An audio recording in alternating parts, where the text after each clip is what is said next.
Qu'est-ce que la Big Data?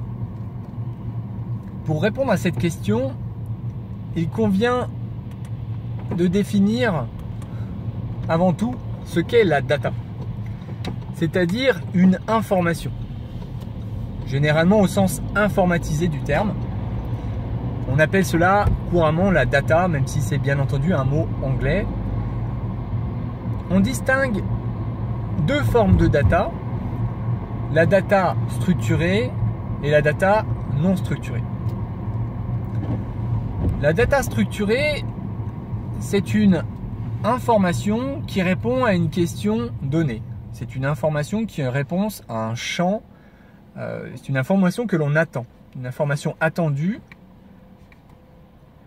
Par exemple, pour un fichier donné, un fichier Word, on va prendre par exemple, on prend un fichier de type Word. Ce fichier a un nom, ce fichier a une date de création, ce fichier a une date de modification, ce fichier a un auteur, ce fichier a je sais pas, une taille. Ceci représente des informations structurées, une information attendue. Et puis, il existe également les informations non structurées, c'est-à-dire une information qui n'est pas attendue, une information que l'outil informatique ne peut pas interpréter. Dans mon exemple du fichier Word, cela serait par exemple le contenu du fichier Word.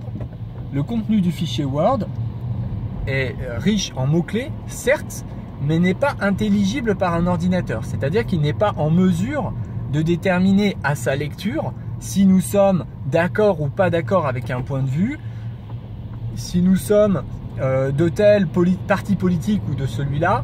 Voilà, il n'est pas capable d'interpréter cette donnée, il est simplement capable de voir des mots-clés. Et donc cela représente une information non structurée, une information non attendue.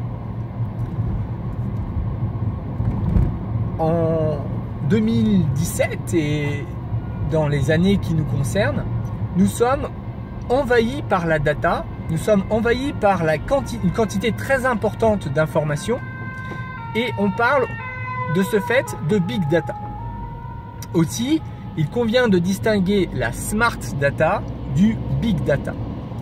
La Smart Data, c'est une donnée qui est intelligible et compréhensible par l'homme. C'est-à-dire que des fichiers Word, des fichiers Excel, par exemple, tout le monde les voit, on peut les ouvrir, on peut les interpréter à l'œil nu, on n'a pas besoin d'une assistance. En revanche, dans des contextes de plus en plus fréquents, il s'avère que la donnée que nous observons est périmée en quelque sorte. C'est-à-dire que la valeur que nous pouvons lui accorder est presque désuète puisque l'information nous arrive des instants forts, on va dire importants, après que nous l'ayons collecté.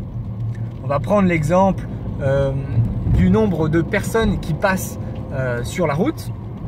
Pour obtenir cette information, vous allez devoir demander à plusieurs personnes de compter les personnes qui vont passer sur la route, ensuite les saisir dans votre système informatique, puis ensuite de les croiser avec les autres informations sur d'autres routes, et tout ça, ça va prendre plusieurs semaines, voire plusieurs mois, et ce qui fait qu'au moment où vous allez analyser cette information, eh bien, elle sera dans un état différent à l'heure où vous l'analyserez que à l'heure où vous l'aviez collecté. C'est ce qu'on appelle donc la fast data, et il faut gérer cette fast data puisque c'est un contexte nouveau pour l'entreprise. On est en train de devoir analyser la donnée dans un contexte mouvant et cela pose des grosses difficultés. Voilà pour ce chapitre explicatif sur la data, la big data, la smart data, la fast data, l'intelligence artificielle.